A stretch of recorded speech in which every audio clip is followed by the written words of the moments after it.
और आप संयोजक अरविंद केजरीवाल प्रेस कॉन्फ्रेंस कर रहे हैं, सुनवाते हैं आपको। उन्हें पता नहीं कि कब किसके साथ क्या हो जाएगा। तो पिछले कुछ दिनों से मैंने कई दिन मैं कुछ नहीं बोला, मुझे लगा स्थिति सुधर जाएगी और ये एक ऐसा मुद्दा नहीं है जिस पे राजनीति होनी चाहिए।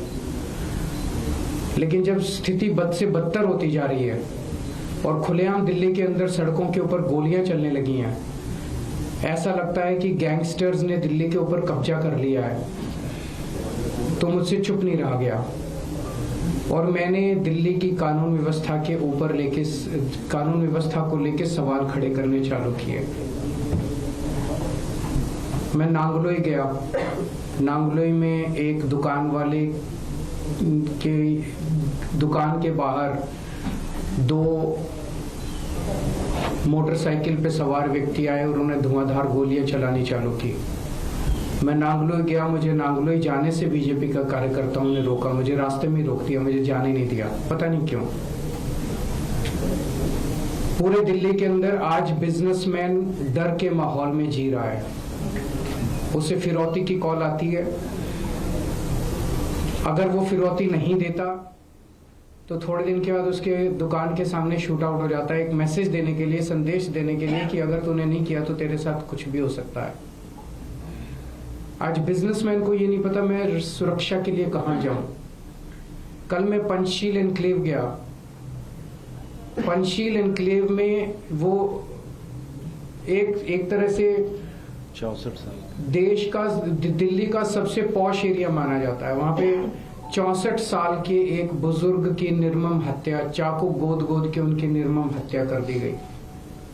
सीनियर सिटीजन्स जो हमारे दिल्ली में बहुत हैं, बहुत सारे ऐसे बुजुर्ग हैं जिनके बच्चे बाहर चले गए पढ़ने के लिए, नौकरी करने के लिए, अकेले रहते हैं, वो आज दहशत के माहौल में जी रहे हैं। दिल्ली की महिलाएं दहशत के माहौल में जी रही हैं। कभी किसी के साथ ईव टीजिंग तो रोज का ही काम है, लेकिन कभी किसी का अपहरण हो जाता है, मर्डर हो जाता है, गैंगरेप हो जाता है। आज महिलाएं दहशत के माहौल में जी रही हैं। आज मैं तिलक नगर जा रहा हूं। तिलक नगर 2 दुकान वालों से मिलूंगा जिनकी दुकानों के बाहर शूट आउट किया गया। मैंने सोचा था ये सारे मुद्दे उठाऊंगा तो एक उम्मीद थी कि अमित शाह जी, आप सब लोग जानते हैं कि दिल्ली की शिक्षा, स्वास्थ्य, बिजली, पानी, ये चुनी हुई दिल्ली की सरकार आम आदमी पार्टी की सरकार के पास है। लेकिन दिल्ली की सुरक्षा, दिल्ली की कानून व्यवस्था, दिल्ली के लोगों की सुरक्षा जो है वो केंद्रीय गृह मंत्री के सीधे अंडर में आती है, अमित शाह जी के अंडर में आती है। तो मुझे उम्मीद थी कि मेरे मुद्दे उठाने पे अमित शाह जी कुछ कार्रवाई करेंगे। अमित शाह जी बलात्कारियों को पकड़ेंगे, अमित शाह जी गैंगस्टर्स को पकड़ेंगे, अमित शाह जी पुलिस को बोलेंगे कि इस तरह की घटनाएं अब नहीं होनी चाहिए। अमित शाह जी कठोर कदम उठाएंगे, ठोस कदम उठाएंगे, जिससे दिल्ली वासियों को कुछ सुकून मिलेगा। लेकिन इसकी बजाय हमने देखा कि कल मुझ पे हमला करवा दिया गया। मैं पदयात्रा में जा रहा था, मेरे ऊपर एक लिक्विड फेंका गया। वो लिक्विड हार्मलेस था, लेकिन वो हार्मफुल भी हो सकता था। कल हमारे एक एमएलए को गिरफ्तार कर लिया गया। उस एमएलए का कसूर यह था कि वो एमएलए भी इस किस्म के गैंगस्टर्स का विक्टिम था। उसके पास भी फिरौती की और अलग अलग तरह से गैंगस्टर्स की कॉल्स आ रही थी।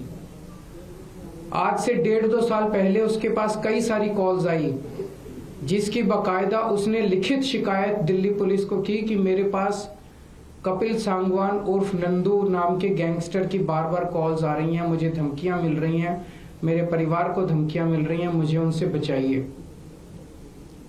मैं उनके एक कंप्लेंट, आप उनकी कंप्लेंट सुनोगे तो आपका भी दिल पसीज जाएगा। जो उन्होंने पुलिस को कंप्लेन की है, मैं उस कंप्लेन के कुछ हिस्से पढ़ के सुनाना चाहता हूँ। ये कंप्लेन उन्होंने की है धालीवाल साहब, जो कि स्पेशल कमिश्नर ऑफ पुलिस हैं, उनको कंप्लेन की है। सब्जेक्ट है complaint against Shri Kapil Sangwan alliance Nandu of Nandu gang and his brother for extending threats of life for the purpose of extortion. इसमें वो लिखते हैं ऑन 23 मई 2023, आज से 1.5 साल पहले, I received a WhatsApp call from mobile number so and also from mobile number so from a person who introduced himself as Kapil Sangwan alias Nandu of Nandu Gang, and in the said call he threatened to follow his commands and dictates, failing which he will kill me and my family. To instill serious fear in my mind, he even disclosed the whereabouts of my son. उसने बताया कि तेरा बेटा इस वक्त यहाँ है, अगर तू हमारी बात नहीं मानेगा तो तेरे बेटे के साथ कुछ भी हो सकता. He even disclosed the whereabouts of my son who is living abroad, and also disclosed whereabouts of my other family members. Since then he has called me around 35 to 40 times from the said mobile numbers for the purpose of threatening and extortion.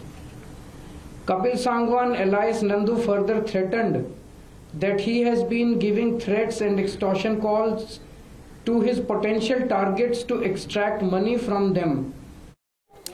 News nation अब WhatsApp पर खबरों के ताजा update के लिए news nation के इस QR code को स्कैन करें